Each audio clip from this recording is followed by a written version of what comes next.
Okay. And where are you there?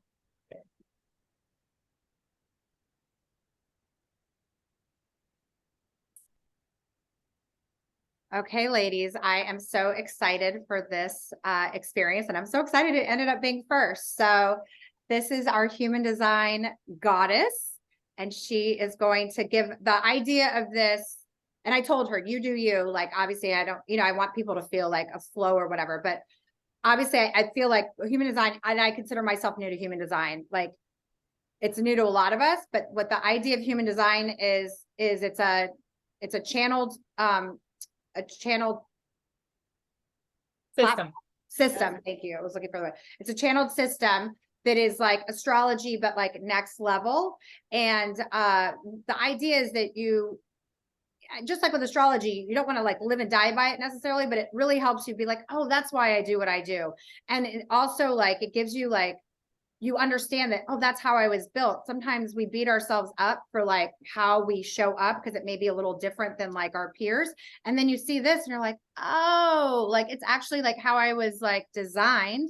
And then you can obviously find ways to like be in places where you're more like the way you're designed is more supported. And then you can also find ways to leverage what you're built for, and like, dial back what you're not built for. Because if you're literally in a job or a relationship where you're like not designed for, like, okay, like, let's see if we can like make some pivots. So, and that goes down to friendships and, like maybe even where you live geographically. Right. So anyway, so I hope that was a general broad brush, that I didn't mess anything up, Shakti. You didn't mess anything up. Hello, ladies. Nice to see your faces. Welcome.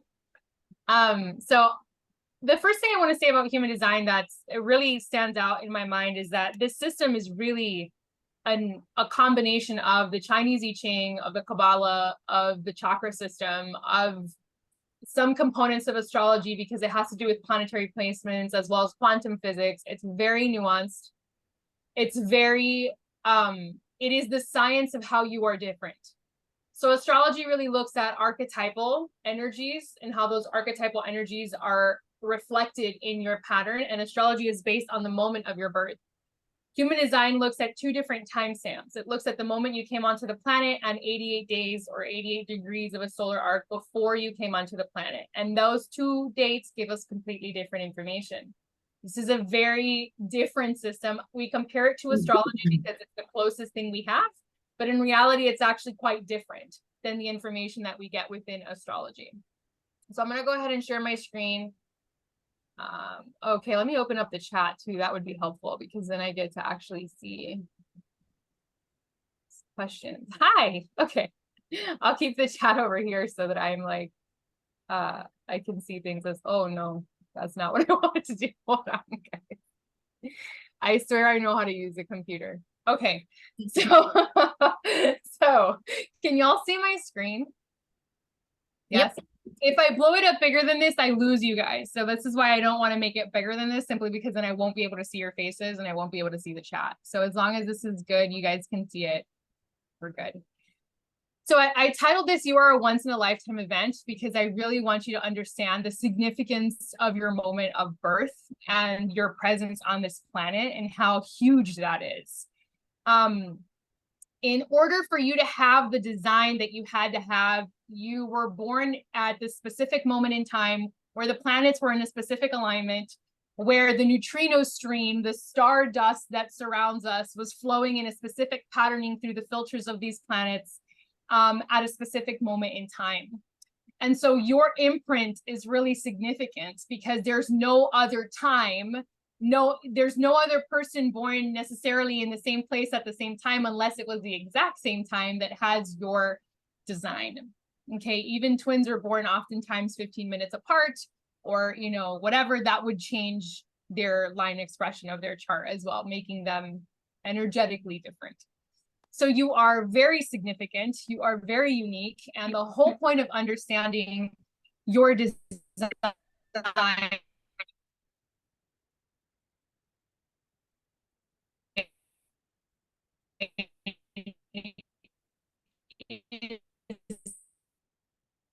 that you start to be like everyone else and do what everyone else is doing, that you start truly honoring who you are as the unique once in a lifetime event that you are.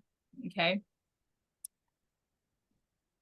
So let's look at what I'll be bringing to you today. Here's a little bit about what we're going to cover.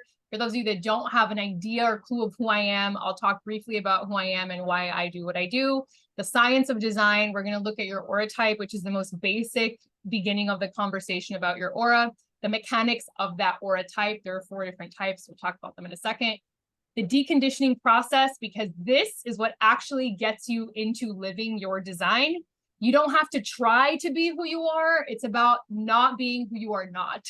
So we need to drop the things that are actually keeping us from embodying our design. Our design is who we are. You don't have to try to be it. As we stop being all the things we aren't, this naturally comes forward and begins to be expressed. And an intro to deconditioning by centers. This is the first part that we look at when we start the deconditioning conversation, and then where to go if you want to dive in more deeply. Okay. So, hello, for those of you who don't know who I am Shakti. I have a lot of certificates in a lot of different things. I have been a metaphysical teacher for over 14 years. So I am certified in human design. I'm also certified emotional freedom technique practitioner. I combine these 2 things to help my clients with rapid deconditioning so that they can start actually being who they are faster. I'm also licensed massage therapist, registered yoga teacher. I have a dual degree from the University of Florida in classics and English. My specialty in classics was occult mystery religions. So at a very young age, I knew what I was going to be interested in before I became interested in the world of the esoteric. And I'm also an interfaith minister. So my background is very varied. It's highly spiritual. It's also very educated in classics and myth and where all of this comes from. So I'm not just someone who was like one day like, oh, I'm just going to start teaching esoteric topics. No, I'm classically trained and I'm also experientially trained in esoteric topics. And I've studied 1,000 of them at this point. So the science of design, your design, this picture in front of you is called the mandala. And in traditional design studies, you will see that there is this picture here called a body graph, the whole bunch of centers, which are basically the evolution of the 7 chakra system into a 9 chakra system. This was part of the prophecy of design, that we have actually evolved and that we are sort of an interim species moving into a 12 chakra based or a 12 centered based human, which will be like a more evolved version of who we are now. So we're sort of the interim species between 7 and 12. And these quarters or these 4 spaces you see here is actually where your incarnation cross comes from. So if you're looking at your chart, you do your chart from my website, you see something that says incarnation cross. It has to do with those quarters on the mandala. Now, every single one of these little slices right here has to do with an I Ching gate or number. There are 64 I Ching gates, I Ching hexagrams, and the sun travels through all 64 hexagrams in a year. All the planets do. Some planets travel faster, some planets travel slower. So as you're looking at your body graph and you see these little numbers on the side with these little symbols, those are planetary symbols, and that's what they need. We'll look at them more closely in a second. Here's what I mean by planetary symbols. Well, here it just says sun, earth, north node, but here these little symbols are probably what you're looking at in your picture. These all pertain to a different planet. So what's significant about this is every single one of these planets is traveling through space-time at a different speed, and they all kind of froze in this picture when you were born. Like all of these planets are in one specific place. You come into the world, it's like a snapshot of energy. So the way I like to describe that is if you imagine your aura, right, your field of energy, and then you're born and all of these neutrino particles filter through these planets, ping into your aura, and they create a resonance. You have your own sound, okay? And your own sound is all of these planetary placements and all of these unique timestamps that were placed upon you. So then ideally, without any conditioning or trauma, you'd walk into the world with your sound playing and you would be attracting things that match your sound and life would be awesome and epic. We all know that's not what happens, right? Because of things that happen in our life. But this is the idea of design, that you have your own frequency and that when you're following your frequency, things just flow so much easier, right? And this frequency is decided by this organization, this wheel. of planetary placements and things of that nature. I'm trying to keep it extremely simple. Obviously, human design is very mechanical and it's very nuanced, but I want you guys to have background for what we're even going to talk about and why it's so significant. There are two things we're looking at your design, something called a design crystal. This is what gets set 88 days before your birth arrival, and your personality crystal, which is what gets set when you come onto the planet, right? So this is what that looks like. Your design is on the left, your personality is on the right. So if you have your chart in front of you and you're like, what the heck are these red numbers? Design information. This has to do with your life. Think about it as your life story, your physical body's story, your form story. It also has to do with ancestry and genealogy and any actually traumas or wounds that come from your lineage, from your soul group. And then on this right side, you have these black numbers. It has to do with your personality crystal. This has to do with the mind. This is unique to you. This is the structure of your mind in this lifetime. And it is, in quantum human design, we call it the soul path because it is unique to you. It's something that you bring into the equation that's not influenced by anybody in your genealogy or ancestry. Okay, this is my chart, obviously for point of reference. So when all these things come together, all these planets that are traversing all of these gates, that's what these numbers are. They're hexagrams, right? We looked at that wheel. So when you're born and before you're born, all of these planets are in a certain gate, right? And that's what gets locked in as your design, right? And then all of this gets interpreted inside of this chart. So you see that each of these shapes has a series of numbers inside of it. These numbers correspond to these numbers, right? So for example, my sun is in gate 11. I have the gate 11 activated because my sun is there. My earth is in gate 12. Well, I have an activation in my gate 12 because my sun is there. I mean, my earth is there, right? So these numbers on your chart will show up here. What this gives us is like a picture graph of the number information. It just gives us a visual of the numbers instead of just reading numbers, okay?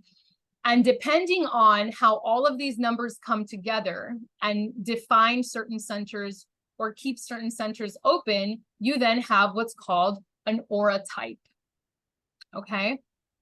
So let's talk about your aura type. Can you, in the comments, share with me what your aura type is? It's the very first word when you drew your chart. It'll say generator, manifesting generator, manifester, projector, or reflector. There's a reason why there's only 4 on the screen. I'll get to that in a second. All right, we have a manifester. That's 9% of the population. You rare. Any gen. You got a lot of generators, of course. That's 70% of the population to be expected. Majority of y'all are going to be generators. Projector. Hello, I'm also a projector. Excellent, excellent. Okay, beautiful. So every aura type has an aura mechanic. Okay, it has a way that the aura functions, and it has preferences, it has patterns for success, and it has detriments. Okay, every aura has this. The reason there's only 4 auras up here, and you're like, where's the manifesting generator? That's because manifesting generators are not their own aura type. That is a misconception, and it is a misteaching that is happening a lot in the human design world. They are not their own type. Manifesting generators are generators. They are a subtype of generator. They're not a hybrid type. They are a subtype. That's what it's called in traditional human design language.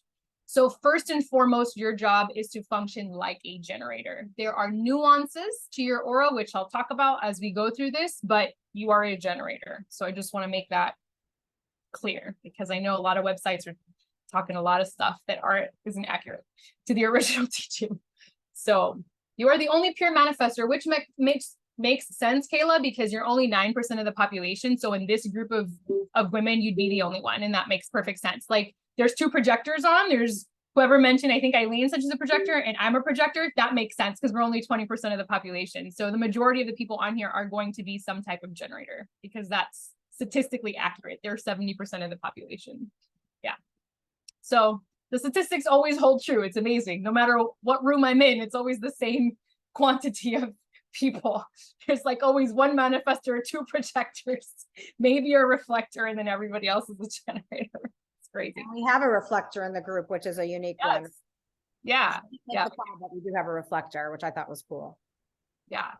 Yes. Very cool. So let's talk about the mechanics of your aura. How does this aura actually function? What does it mean? If you are a manifestor, you have what's known as a closed and repelling aura. This is because the manifestor aura is here to lead, and it's here to make a very big impact. As a result of your need to lead and be in front of a lot of people as a leader, you have a closed aura because you can't let a lot of people in. It's a form of protection. Manifestors often are perceived really in a challenging light.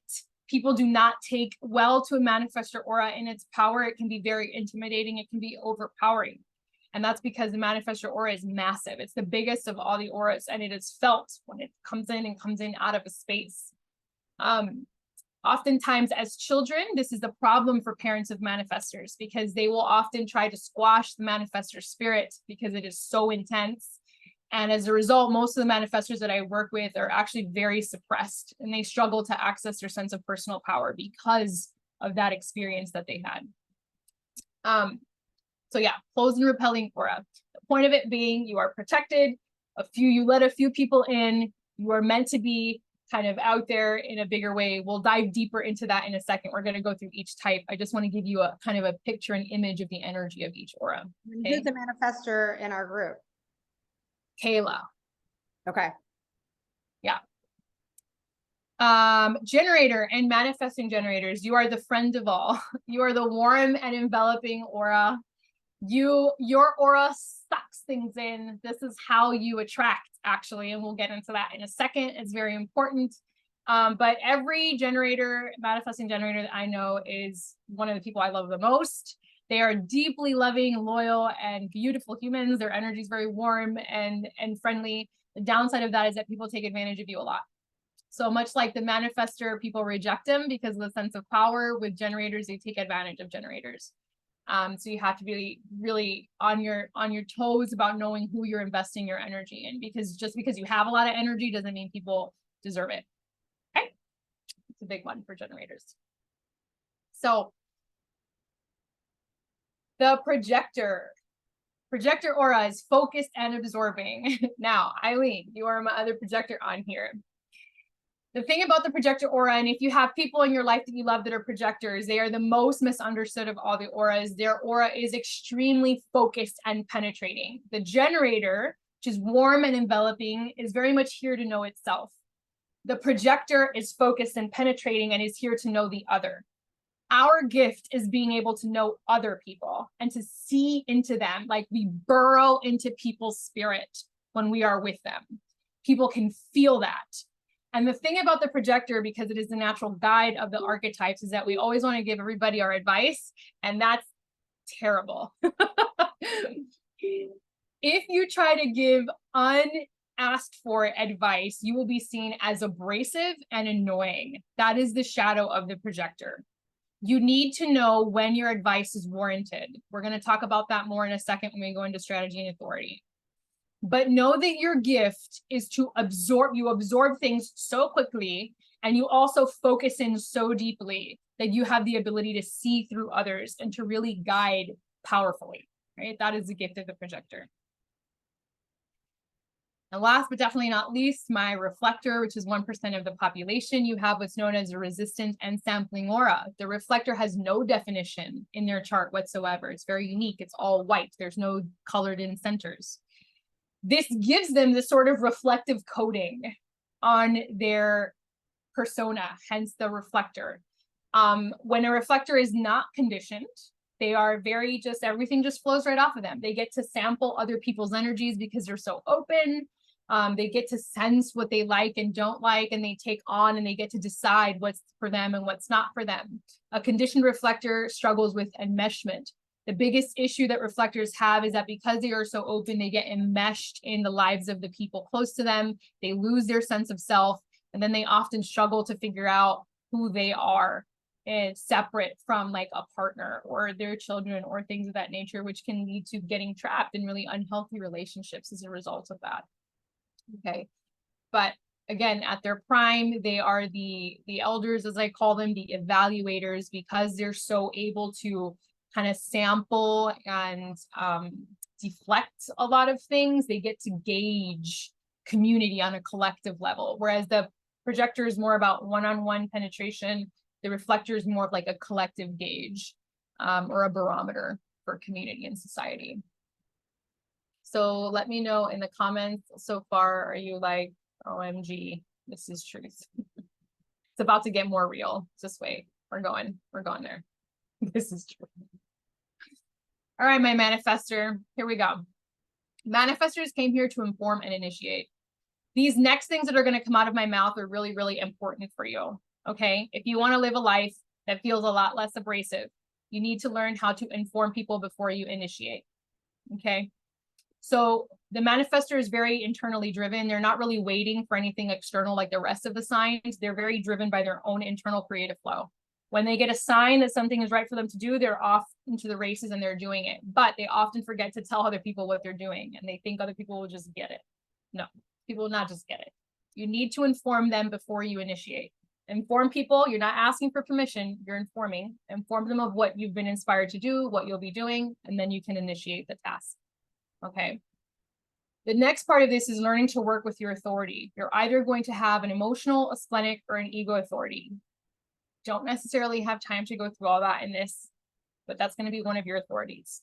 Working with your strategy and your authority is paramount for you to make good decisions. The authority component is where you actually get to make the decisions that are sound for you. The strategy, which for you is informing and initiating, is how you engage the quantum field, how you engage play. Okay. You engage through informing and then initiating, and then you decide through authority. We all have strategy and authority, depending on our aura type. It varies, but we'll get to all the types in a second. You will know that you're living in alignment when you feel peace. You will know that you're out of alignment when you're constantly pissed. Wherever there is anger, there is misalignment for you, manifester. Okay. Your biggest core wound is power. Not having the right power, not being allowed to have power, the struggle for power. Your biggest core need is freedom. You need to be free to explore and engage powerfully the way that you desire to. Okay. Shakti, wasn't it you that told me that the manifestors are like the kings and queens of the past?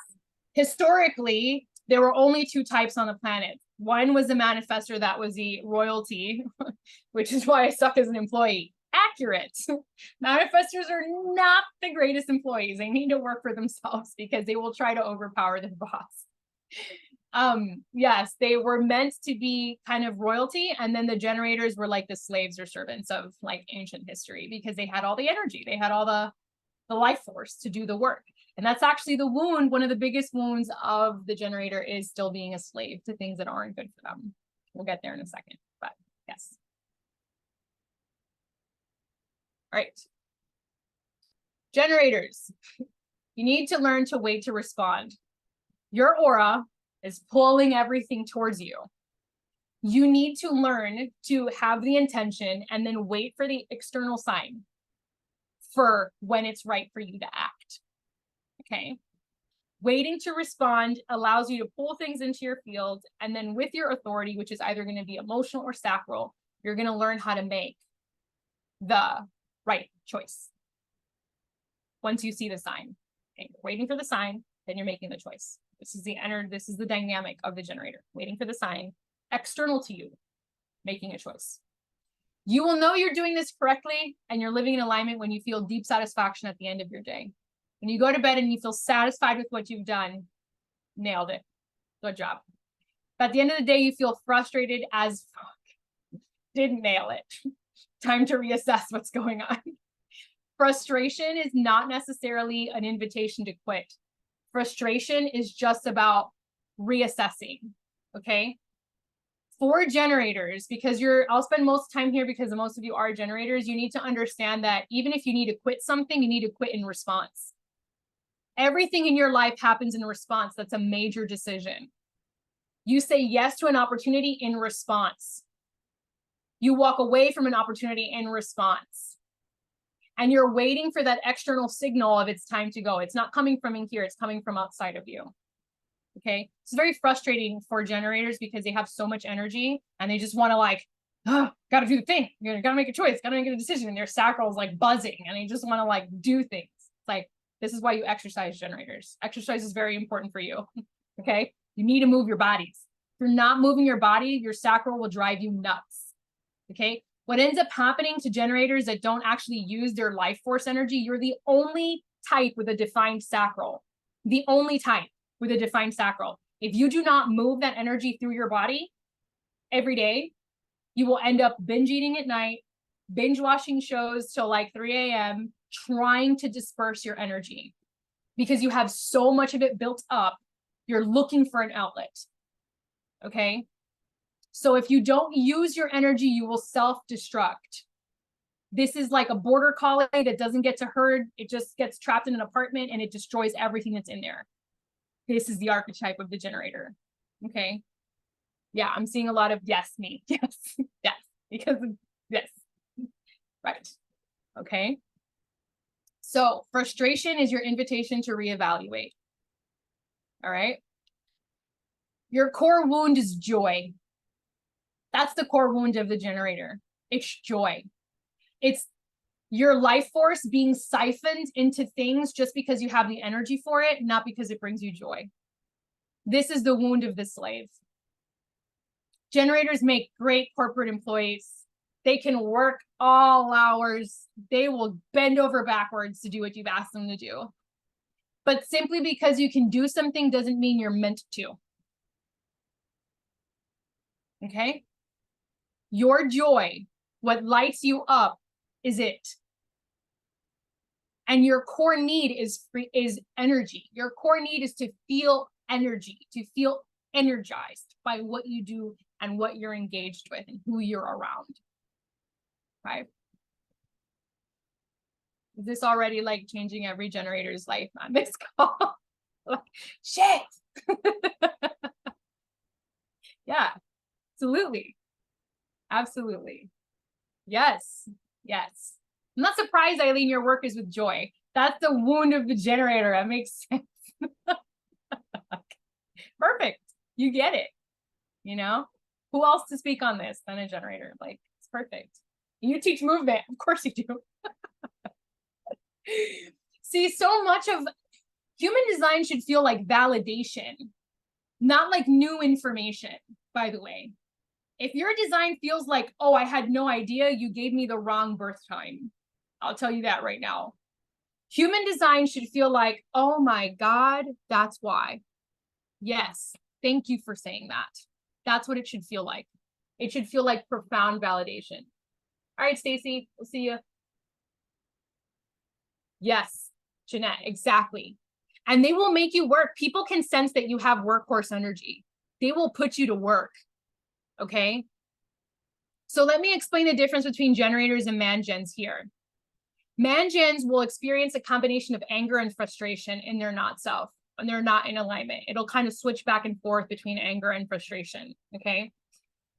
Manifesting generators are the only type that can really like pivot from the generators. If a man-gen is not really engaged in an activity, they have the capacity to cut and pivot quickly because they are meant to be doing multiple things at the same time. They have this multiple irons in the fire kind of energy. A man-gen will be like, I own a nonprofit. I raise this breed of dog. I also have a coaching business. I homeschool my kid. They're like, I have a cooking show. You know, manifesting generators literally do like everything, right? And that's normal and natural for them. 100%. Generators are not like that. Generators are the ones that commit to a thing and then they ride that thing out. For this reason, how a generator commits to something is very important because if you commit incorrectly, you're going to have to ride that thing out to the bitter end and it's not going to feel good on the way down. I'll tell you that. Right? Be very mindful of how you commit to something because once a pure generator is locked and loaded into a commitment, you're going to ride that puppy out until it ends. Okay. If you're a man-gen, doesn't really apply to you because you're like pivot, pivot, pivot, pivot. You just kind of live in like a pivot place. Right? Carlene is saying, I don't have exact time of birth. So if you call the county where you were born or the city where you're born, by law, they have to keep a log of that. And there's a certificate called a certificate of natural live birth where that time should be on. There's birth certificate and natural, like registration of natural live birth are like two different things, by the way. I didn't know that. I learned that with my own children. They're not the same. So you can actually call the county and get a registration of live birth, and then they have that information. They can mail it to you. If you have a close time, as long as it's within like 15, maybe 20 minutes, I have a software where I can run multiple charts and I can kind of see the discrepancy between them, and I can help you figure that out. See, Sophie, as a manager this past year, I prioritized my joy and my whole life has opened up. Yes, so good. Happy for you. If as a generator, you make a commitment out of alignment and are riding the wave of getting figured out, does it crash and burn, or can this be used for growth? That completely depends on your own level of regulation. So if you have made a commitment and now you're realizing you want out of that commitment, you have to wait for the appropriate sign to be like, yes, it's time to leave this commitment. So having the intention of like, I don't want to do this anymore, and then waiting, sitting and waiting for that moment where something presents itself to you as a clear and obvious sign that it's time to act, right? This way you avoid doing like, especially if you're an emotional generator, you avoid getting ahead of yourself and burning bridges, right? Yes, please get yourself off the hook. Like, and if you're a manifesting generator, please ignore all of the advice of just do one thing. Like, ignore them. Ignore everyone that says that if you're a man-gen. That's not ever going to be you. You have to do multiple things. And if you're a generator and you're a stay-at-home parent and you're like, I hate my life, it's okay. There's a reason for why. You're probably not using your energy enough, and you just need to have more projects. It's okay. Nothing is wrong with you. You're just not designed for just one thing, right? You have a lot of energy. You need to burn it off. Okay, making sense? Right, if you are a projector, we are waiting to be invited and recognized projector. And this goes for the people in your life. You're going to run their charts and you're going to find projectors in your life, children, partners, etc. Okay. Projectors need to be recognized by other people before they're allowed to really give their insight or offer. For example, me teaching in this class, I did not approach Adrienne and go, hey, you need someone to teach human design in your course? That would have not gone well for me because I would have not been seen. And that just happens all the time for projectors. That's the biggest frustration for projectors. We feel completely unseen because we don't get that someone has to recognize our talent first. She reached out to me and said, hey, I would really love for you to participate in this course. And I was like, yes, recognition. And I sat with it in my authority and I was like, how does this feel? And I was like, feels good. I'm going to say yes. And then here we are, right? So for a projector to find their success, which is actually their signature, you have to learn to master whatever your system is. All projectors have kind of a system that they're genius at. Really work on mastering that and putting whatever feels good to you out there and waiting for people to see you and recognize you. When the recognition happens, then you tap into your authority to make the decision of whether or not this is a good recognition for you to participate in. Of all of the types, projectors have the most authorities. They can be an emo, splenic, ego, mental, or self. This makes them the most complex of all the human design types and really kind of radically different from one projector to the next. Okay. You will know, projector, that you are following your design well and that you are actually living your zone of genius when you experience success, when you have the recognition, when you feel successful. Okay. You will know you're out of alignment when you're bitter as hell. Resentment is your gateway to change. Wherever you feel resentful and bitter, the gig is up. It's time to make a change. That's not working for you. Okay. Who else is a projector with us? Eileen. Okay. I think that's how I pronounce her name. That's not Yeah, correct. was it you, Eileen? You're a projector? Yeah, I'm a projector. Yep. Oh, you know what? There's two Eileens on the car. I was like, so confused. I was like, How is this does that resonating? Projector. Eileen, does that resonate with you? Yes, totally. Yep. Totally makes sense. Oh, I love that. So your biggest wound as a projector is going to be feeling understood, not feeling understood, feeling misunderstood. That's a massive wound for every projector. They don't get me, they don't see me, they don't understand me. feeling rejected. Honestly, that's a big one. And our biggest core need is actually space. We need a tremendous amount of space to be creative, to rest. We don't have a defined sacral. Like manifestors don't have defined sacrals either, but they have a defined throat. So it gives them kind of a little bit more energy. They have a motorized throat. So they have a bit more of an energy pattern than projectors. Projectors don't have a motorized throat. They don't have a motorized sacral. We need space and time. We cannot keep up with generators. We want to amplify all of their energy. We want to do everything that they do, and we can't. That's not our genius. Our genius is that we get a lot done in a. Sorry, kids. Pretend that didn't happen. All right. Okay, now I got to make you the host. I'm just going to do this back and forth forever. There you go. Sorry. All right. No worries. Let me share my screen again. Here we go. All right. So as I was saying about my reflectors, they need a lot of time to make appropriate decisions for them. They know that they are giving themselves ample time and making correct decisions when they feel delight and a sense of surprise in their life. It's a very childlike energy. They know that they're rushing things when they end up making decisions that just feel disappointing over and over again. There's a strong sense of disappointment when they're out of alignment. Their biggest wound is the self, because when they get enmeshed in other people's energies, which is really natural for a reflector to do, they lose who they are and their sensitivity. And then they start to worry that how sensitive they are is actually a negative thing. And they start to kind of shut down their sensitivity. That's a really big wound for reflectors, instead of like honoring their sensitivity and seeing it as a strength, seeing it as a true gift. So that is the basis of the aura type mechanics. Any questions on any of that? Feel free to unmute yourself or type it in the chat or whatever before we go anywhere else. Any questions on aura mechanics, or everybody's like, yep, aura mechanics. All right, there's way more nuance to that. We'll look at that in a second, but I want to introduce this concept of deconditioning. If you've studied design at all, there's a lot of talk about it takes 7 years to decondition. It takes a long time to decondition from the core stuff. You're always deconditioning because you're alive and you're experiencing stuff. And conditioning comes from a variety of things, from the traumas that we experience handed down to us. Epigenetics is showing us up to like 14 generations we can hand down traumas that weren't even ours. From peers, from parents. And what conditioning really looks like in the human design chart is, I want you to look at your chart and I want you to look at all the spaces, all the centers where you have no color.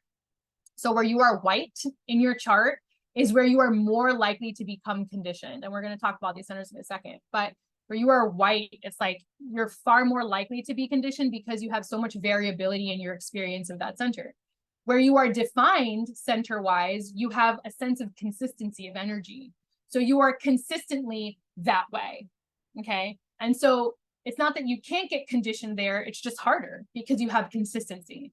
Where you are white in your chart, you don't, you have variability. So it's far more likely, for example, if you had a white head and then you had a parent with a defined head, that they were going to influence your thoughts simply because they have definition there.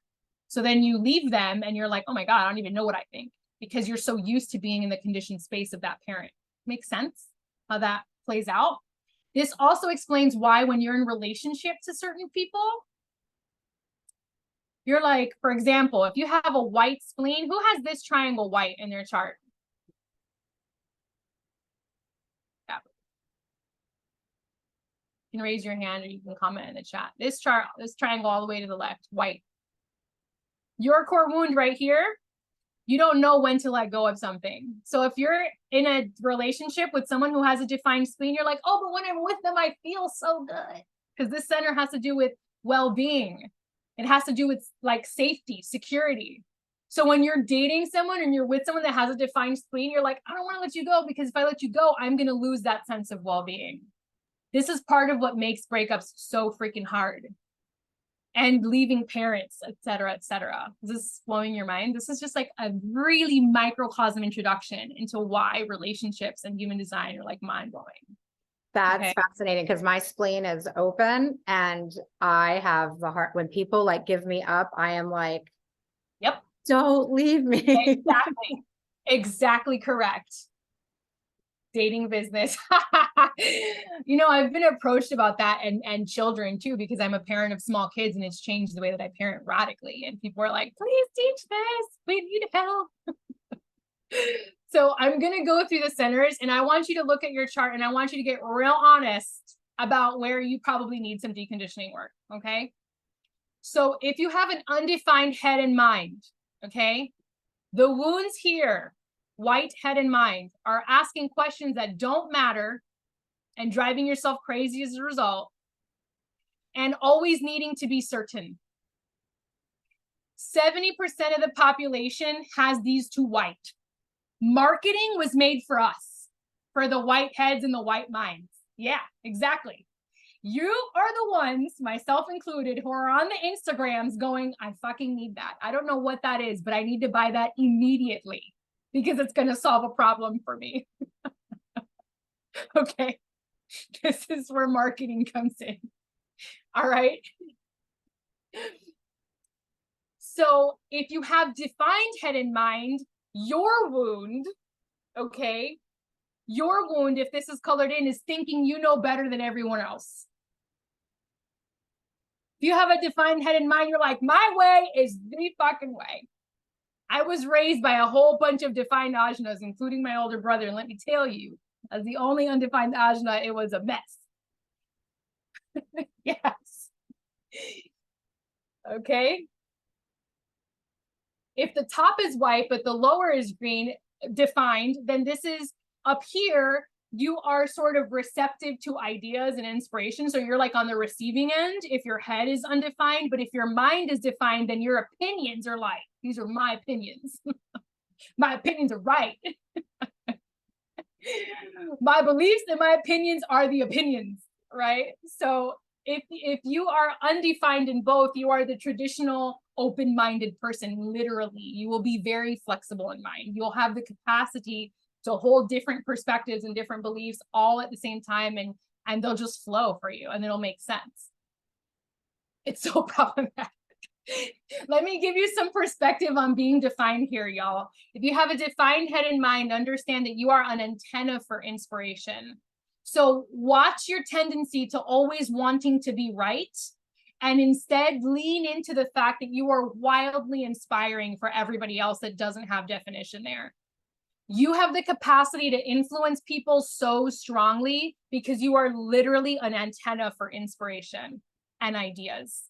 Okay. So lean into that and just watch the tendency of wanting to be right. Okay. Right. Yeah. So people who have definition in head and mind, the other thing I want to say is that you guys struggle with anxiety a lot. It's a big thing. People who have definition in their head and mind, anxiety is massive because the brain and the mind just never stops operating. It's like hardcore nonstop. So if this is a part of your design, things like meditation are like 100% an absolute necessary. It's not even optional because your mind will literally run you ragged. Okay. Top open, bottom not means I want it. The top open means you're open to inspiration. So the head is really like the crown. I want you to think of like the crown, which is where you're receiving inspiration. The mind is more about how you process information that you receive. So it's like a data processing center, and it has to do with opinion and belief, right? The top isn't. The top is inspiration. This is about opinion and belief. So up here, you're like, yeah, I'll take in the inspiration. And you're like, but I'm right. Don't forget. This is the dynamic of those two centers, okay? Now, oh, it's just going to get better. You ready? Let's go.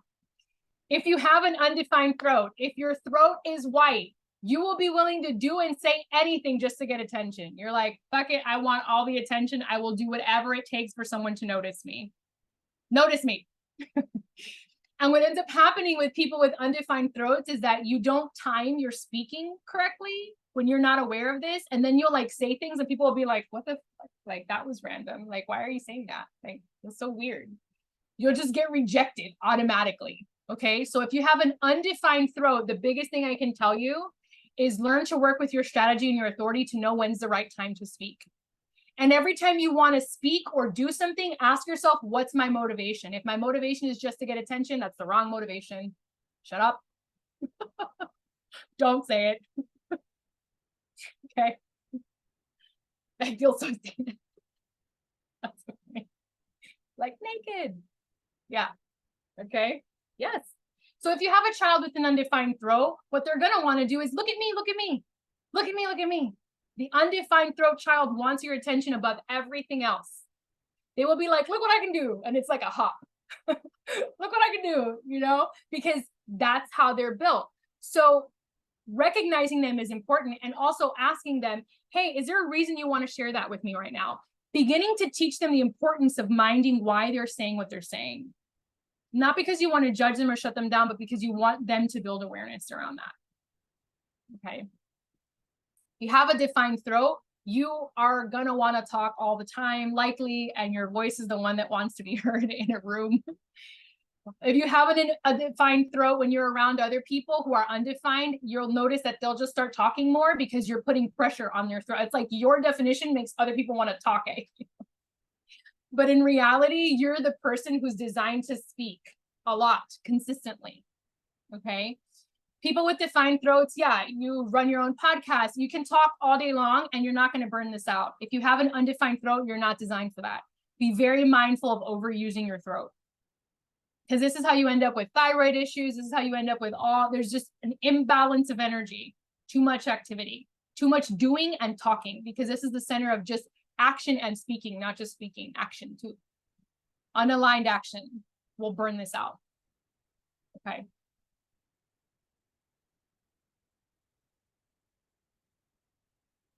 Identity center. You have a white identity center. You have no idea who you are. You want to be everybody else. So you borrow all of their things. You're like, I like what she's wearing. I like her hair. I like this, that. And so you're constantly trying on other people's identity to see what you like about you. And that's okay. Okay. There's nothing wrong with that. Just know that this is a tendency that you have, and that you discover who you are through trying on other people. But don't get swept up into other people's pathways just because you admire them or you like something about them. Okay. The other thing about the undefined G center is they are likely not to have a strong sense of purpose. They don't need to have one purpose. Okay. People with undefined G centers can have multiple of them. They don't have to have just one thing that's a purpose that they do. Okay. It's very flowing. Yeah. You have an undefined G center. What's interesting, and you'll find if you work with clients, is you tend to attract the opposite of you. So for example, I have a defined G center. I attract a ton of undefined G centers, because as soon as they feel my definition, my sense of direction, they're drawn to my work. This is also something you'll notice if you start to compare charts of your clients. You get a lot of what you're not in your environment.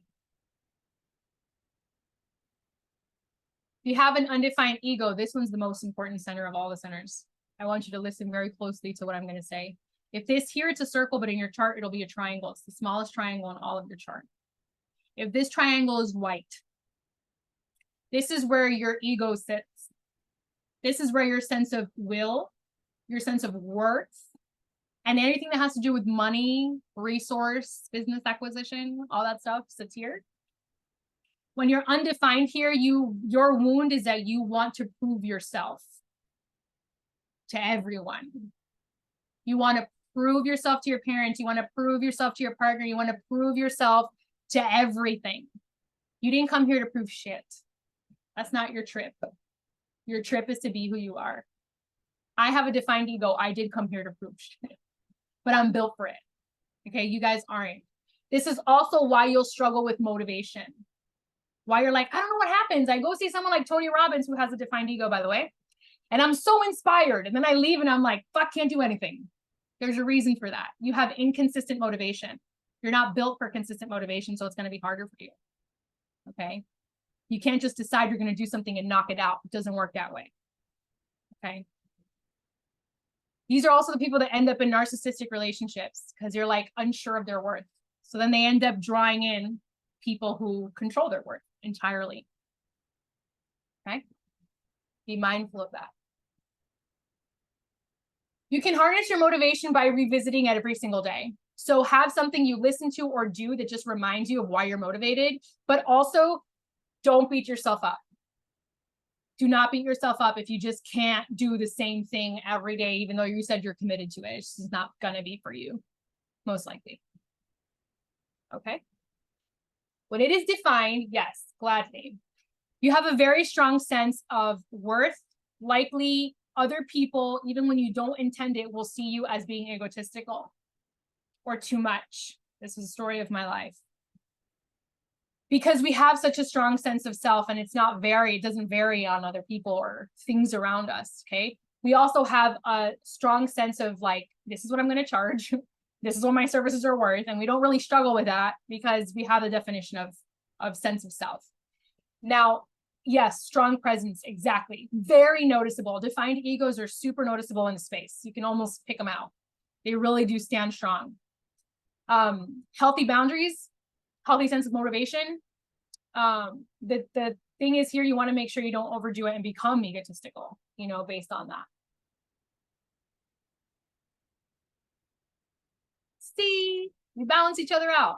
So undefined egos, when they're around defined egos, get a healthy sense of ego. They're like, oh, wow, this person is so strong. I like being around them because I feel strong when I'm around them. This is what happens. This is how we help each other out, by being in each other's presence, right? Community matters a lot for this reason. We get to benefit from each other's talents. All right, undefined emotional center. Who here has an undefined emotional center, meaning it's white? Okay, raise your hand. You? All right. Here's what we do. You want to know the story? I have one too. We want to avoid. Hold on, which one is emotional? The one you've got circled right now? Yes. Yes. You Sorry. have it because you only have 2 centers defined. So you're undefined. Yeah. Undefined emotional centers, we want to avoid telling the truth at all costs because God forbid there is conflict and then we have to deal with the blowout of whatever the fuck just happened. Lord, I don't want to deal with it. I don't want to deal with it. Why? Because we are undefined emotional centers are the true empaths of design. We amplify everybody's feelings, not just ours, but everybody's. Like we feel everything, right? So when there's conflict, we feel that times 100. And we will unknowingly manipulate the shit out of the situation to get out of there so that we don't have to deal with the confrontation. Okay, this is a real thing for undefined emotional centers. Okay, yeah, it's real. This is like a real journey. Yes. So, see? Oh my God, everybody's like popping up. Okay, so if you're a defined emotional center, I want you to understand that you are setting the emotional tone in your home. You are the emotional barometer. Emotionally defined beings have very strong emotions and they are like an ocean. It can be raging and really intense for the people who are undefined around you. Okay. My children are defined emotionally. My husband and I are not. Most of the time we're like, what is happening? We have learned to walk away from the drama and be like, okay, little human, have your moment. I'm not going to amplify, because what ends up happening when you're undefined is you actually look like the emotional one because you amplify the emotions of the defined person, then you explode, right? So you look like the reactive one, when in reality, when you're by yourself, you're cool. All of my undefined emotional centers, when you're by yourself, you'll notice you're like really cool as a cucumber. You don't have all of this. When you're around other people, you're like, everything's happening, So my biggest piece of advice, if you're undefined here, please go outside, be by yourself. If you need to make a big decision, don't make it around other people because you don't want your emotions being stirred up and you don't even know if it's yours or not yours.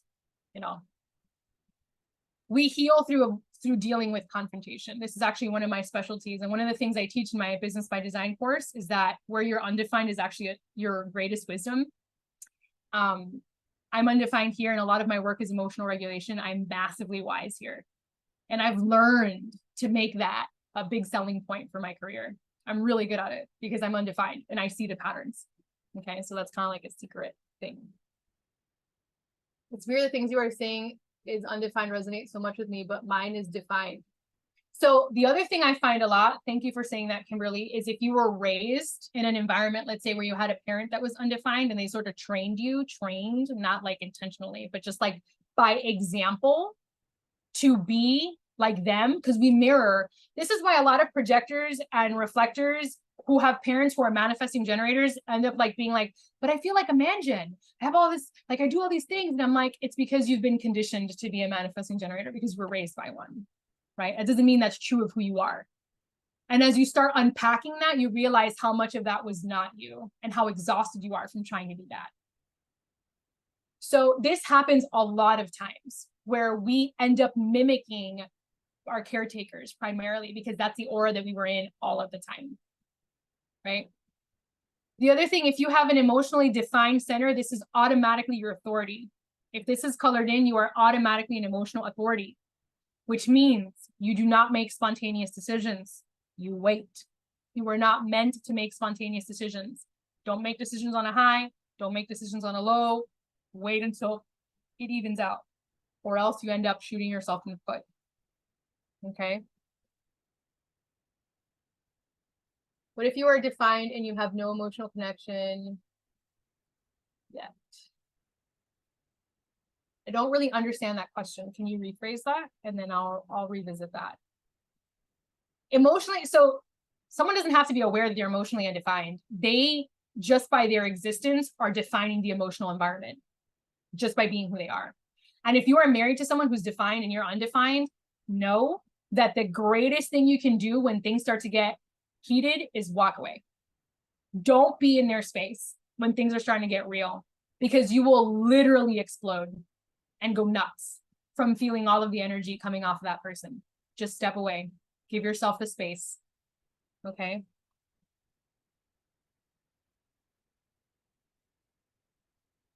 Yes. Okay. I'm glad that I can answer that. All right, cool. If you are undefined there, then you follow your authority for making decisions, which is like a whole other thing. But if you're defined there, then automatically you're an emotional authority by default, no matter what. Right. I swear we're going to be done soon. Undefined roots. Who has an undefined root here? White root. These are the people that will do anything to get out from under the pressure of life.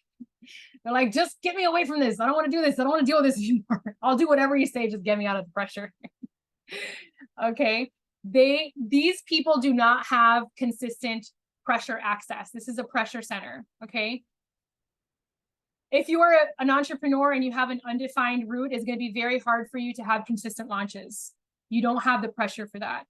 You weren't built for consistent launches. Automation is probably going to be your best friend.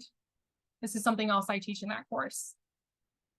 People with defined root centers can keep up with constant pressure. This is what governs adrenaline and cortisol. People with defined root centers, they can manage the pressure and the stress. They're like, yep, got it, more to do, list. If you're undefined here, you do not have that. Sometimes when you're around certain people, you'll feel more motivated and get the pressure, things to do. Most of the time, you're not going to have that naturally. Okay. So be mindful. People with undefined, yes, cortisol. Yes. People with undefined root centers tend to have issues with stress management, dysregulated cortisol, dysregulated adrenaline, because we're trying to keep up with a pace that doesn't organically match ours. Okay. Yeah. If you have a defined sacral, most of you do, then you have a lot of life force energy and creativity constantly flowing through you. These were actually the people designed to have children on the planet because they have the consistency to support them energetically. If you do not have a defined sacral center, projectors, manifestors, reflectors, we have a hard time knowing when enough is enough. We will overdo it. We will push too far. We will work too much. People with undefined sacrals tend to burn out very early on in life and develop some sort of harrowing disease as a result. That happened to me when I was in my early 30s. Okay. You need to understand that you are not meant to do all the things. You need to manage your energy wisely. Okay. People with undefined sacral centers are really good at efficiency. That's your skill. Don't try to be generators. help the generators be more efficient. That's your talent. Okay. And we already kind of talked about this one, the spleen, which governs intuition, fear, well-being. If you're undefined here, you will have an unmitigated sense of fear. So fear will kind of be an issue for you because it's like, I don't know how to handle the fear. Your intuition will also kind of be on and off, depending on who you're around, the transits that are happening, things of that nature. You'll want to hold on to people, and if they let you go, it'll feel tragic, as Adrienne mentioned. If you have a defined spleen, it's different. You do have a consistent sense of well-being. You do have a consistent access to your intuition. However, fear will be present for you pretty much always. It won't be rampant like undefined, but it'll be like in the background, kind of informing you, because this is the center of security as well. So every decision you make and every step you take, you're like, is this safe? Is this safe? Is this secure? Is this secure? That's like the background noise of the defined spleen. Okay. Yeah. So just with the centers alone, you begin to understand why deconditioning is so important. And you can be conditioned in every gate, meaning every number that you have, every channel where the two gates connect. I mean, you can be conditioned everywhere. So just think about how much work there could really be inside of a chart to really look at and address. As a reminder, here's my own chart, just so you can, now that you have perspective, I have a lot of openness in my chart, a lot. I've had to deal with a lot of deconditioning work in my own life, but I also have very strong definitions, strong sense of self, strong sense of worth, strong sense of well-being. These are very strong centers. So as a result of having such strong centers defined, it's really avoided a lot of the harsher conditioning that could have happened in my other centers. Not that I didn't have any, but it was really kind of like a shield in a lot of ways. So there's a lot of information in here. There's these things right here, which are the arrows. If you look at your chart and you have arrows and you're like, what are those arrows? Those are variables. Those go a line deeper. That's called below the line information, even deeper than just looking at the body graph surface and how you're meant to nourish, the right environment for you, all these things that are so significant: perspective, awareness, motivation. So everybody are you all like mind blown at this point? You're like, I need to know more. Hopefully, yes. Hopefully that's where you are. You're like obsessed and you're like, please help me understand more deeply. You're welcome. You're welcome. Well, I have something special for all of you. I created a coupon code, an offer code for you guys for your foundational reading. Now, these foundational readings are very different than anything you've probably ever done if you've done anything human design. It is a 90-minute call with me with a recording. There's a 30-page report that I sent to you with all of your information. I mean, it is thorough. I'm a 1-3 profile, very thorough. I don't leave details out. That is your code. It is HotGirl23, and there is my web address. Now, this code is good until the end of July. You don't have to book your reading till the end of July. You just have to purchase it before the end of July, is it? But you can book it out, you know, if you can't find a spot. That's totally fine. This is for you to really understand. It's basically having like a manual for your life, so that when you're out there in the world trying to improve your relationships, improve your business, whatever it is, you understand the core components of who you are as a being on this planet and how to flow with your life instead of row against the stream, which doesn't help anybody. Oh, Sophie just did a business reading. Excellent. All right. Well, there we are. I do have a business alignment offer as well. This is a different type of reading. The alignment reading has me looking at your website. If you decide to go in the direction of the business alignment audit, what I'll do there is I actually look at your whole business. So I'll look at your website, I'll look at your marketing strategies, I'll look at what you're doing right now in your business, and then I'll look at your design and I will literally audit that for you and be like, nope, that's not working. A very common example is I had a projector who booked one and she was doing like sales calls and I'm like, what the fuck are you doing? I'm like, you have no defined throat and you're a projector. Get off of a sales call. That's not, you're wasting your energy and you're going to burn out. Have an application and you sift through them. That changed her freaking whole perspective on her business. Saved her so much time, right? So there's just things like that that really make a difference on how you operate your business. Okay. All right. any final questions? I kept you here a really long time, but I hope that it was worth it for you and that you really loved your time here. Please feel free to ask me questions.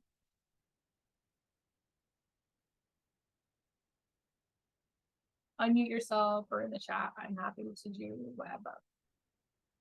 Whatever. So what do you do when you want to like compare you and your spouse? So run a chart with them too, and then. So yeah, so what I do is I run a composite chart. That's what it's called. This was an offer. I don't have this out anymore. If you're interested in me doing a composite reading, I'm happy to do that for you all. I don't do that for the public anymore. But what we basically do is we overlay the charts. You overlay the charts and then you look at where you fulfill each other's needs in like a healthy way, where you guys have like companionship and stability in your relationship. And then we look at things like dominance and compromise. These are areas of your chart where one of you is going to dominate the other, and where there's going to be a need for compromise, and where there's potential detriment in your relationship. So that's what we look at. It's like, where, if there's going to be a ticking time bomb in this relationship, where is it going to be?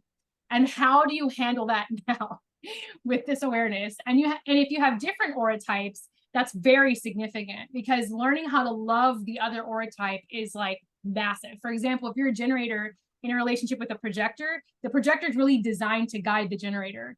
So to the degree that the generator can allow for that, can allow for the guidance of the projector, the relationship will be so harmonious, you know, versus the generator trying to do that to the projector, it won't work. There'll be a lot of disharmony. If you're a manifester and you're in a relationship with like a generator, for example, they'll have a hard time understanding your power and your leadership in that relationship, especially if it's a masculine. They're going to be like, whoa, this chick is just out here doing whatever she wants with her life. Like, she's just doing the things. And I'm just like, what's happening? You know what I mean? So there has to be a conversation of like, yeah, well, she's designed for that. And how do we respect that sense of inherent power? How can you as your partner give her the freedom that she needs in order to like be who she really is, you know? So there's understanding that is crucial as a parent, as a partner. The one thing I found as a parent was I kept trying. For example, I have a 3/6 profile son who was just always making all these mistakes. And I was like, why is he always doing this? Like, he's old enough to know not to do that. And then I saw that and I was like, oh, he's basically designed to make mistakes like forever. I was like, oh, all right. Well, now that I know that, I can stop making him feel guilty about that so that he doesn't become terrified of trying things as an adult. So now I can really change the way I talk to him about those things, because he's designed to make mistakes, literally, like endlessly, because that's how he learns. And it's like, to the degree that I as a parent can support that and not let that trigger me, is really going to benefit him as an adult, so he doesn't grow up stifled and afraid of making mistakes as an adult. Right. So if you have a 3 in your profile, that line that's like number dash number, if you have a 3 in any position in your profile and you grew up with an overly critical parent and now you're terrified of making mistakes, that's why. Because by design, you were meant to experiment with a whole bunch of stuff. Can I ask you a question? Yes. Okay, so you had mentioned the business alignment one. So whichever, I have an open spleen. And so immediately where my defined head and ajna went was like, oh shit, what if you tell me so much of my business is like not working for me? So like, how do I navigate that part? Okay, so I'm never going to tell you what to do. I'm going to tell you what is easier for you. Okay. That's the whole point of human design. I'm not here to tell you how to live your life. Like, take it, leave it, whatever. What I am here to do is how to optimize your process so that it's easier on your design, so it doesn't feel like so much friction. So like, could my client continue to do sales calls? Absolutely. Is she probably going to get tired and remember what I said? Yep. Like, she is, but feel free to experiment with that. You know, this is an experiment for a reason. Feel free. If something is working for you, by all means. But if there's friction and something that I'm saying is resonating, then look at the friction. Thank you. You're welcome. So 6/2 profile, if you have a 6 in your profile, all of you who have a 6, for the first 30 something years of your life, you're basically a 3. So there's a lot of slamming your head against the wall, making an endless amount of mistakes for the first half of your life. Okay. But the problem with the 6 line is that they are obsessed with being perfect. This is the role model line. So it's even harder for a 6 line, because they're like, dang it, I'm making all these mistakes, but I've got to be perfect. there's this like fixation with getting it right. And so the mistakes hurt even more. They hurt even more. And if you had a critical parent who really drilled down on your mistakes, that really left a scar in your spirit, because especially the 6-2 is a leader. It's a natural leader. And you're a manifestor on top of that, Lord. It's like leader, leader, leader, leader. And probably your parents were like, why is this chick like this? Like, she needs to calm down. Like, this is what I see with these types of kids. It's like their parents are just like, what are you doing? Why are you like this? Stop being that way. And so then they grow up all self-conscious about their need for power and their leadership role, you know? That's what ends up happening. Everybody's like, profile wise.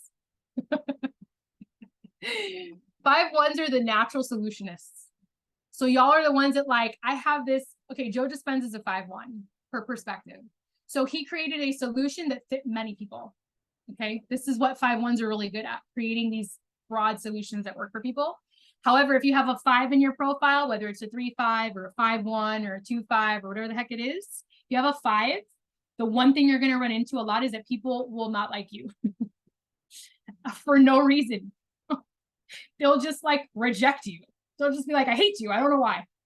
And it's like not even your fault. It's just because you have a projection field around you. Okay.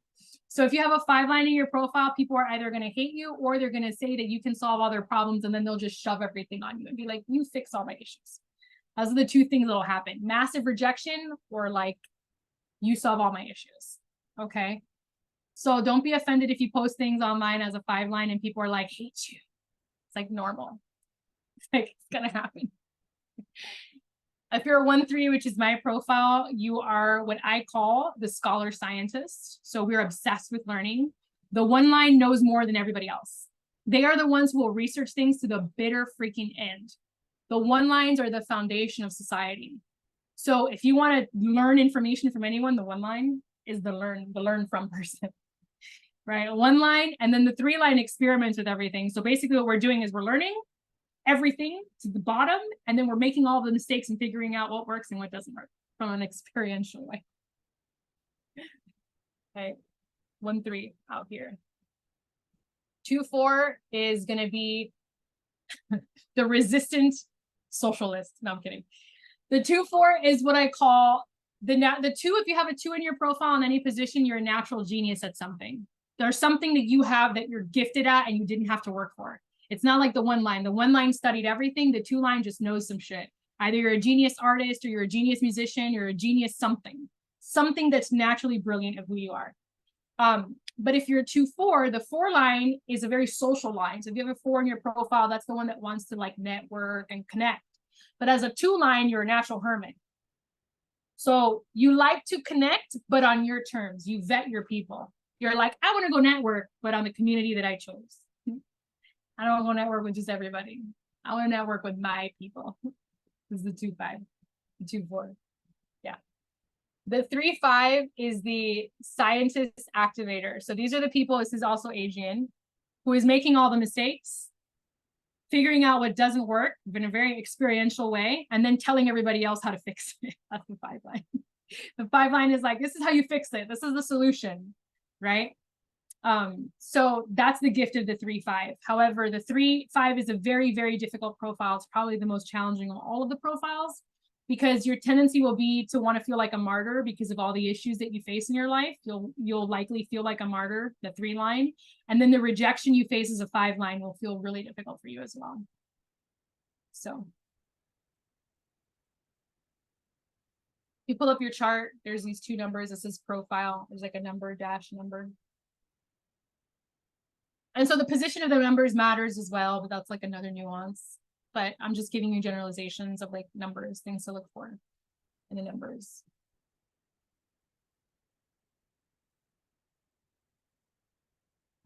Yay, I'm so glad. There's so much to learn. I've been studying human design for perspective since 2016.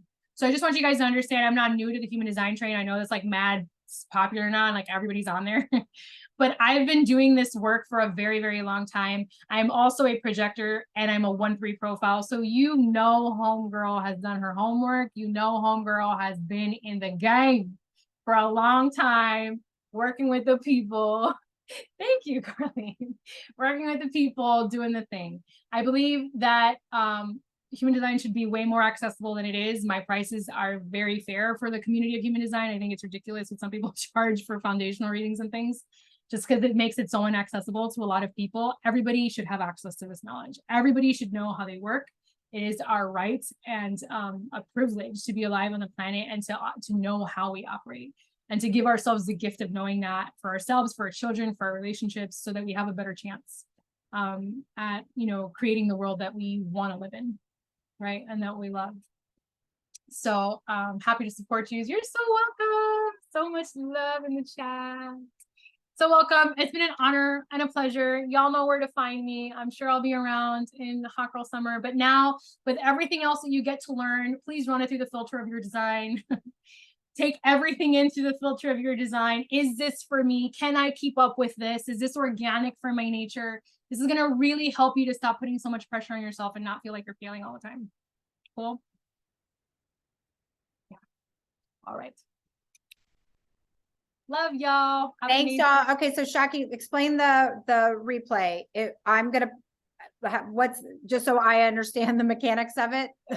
Yeah, you can go ahead and upload the replay. The replay will be up for 24 hours past this. So anybody who couldn't make it can watch it. Then I'm going to upload the replay to this on my site. You guys will be able to access it from there. I have a bunch of free masterclasses as well, by the way. You're welcome to go watch. They're all uploaded, especially if you're an entrepreneur. Those are going to be of interest to you. Very cool. Okay, awesome. So I will get this. There's going to be 2 things, but there will be, right? Can I put them together? You can merge them. And if you want me to do it, you can send me the recordings like on a zip file or something, and I'll do that. I have software to be able to like actually merge them together. Okay, beautiful. Because that's not my gift. All right. Awesome. Well, thank you so much. I really appreciate you so much for doing this. And yay.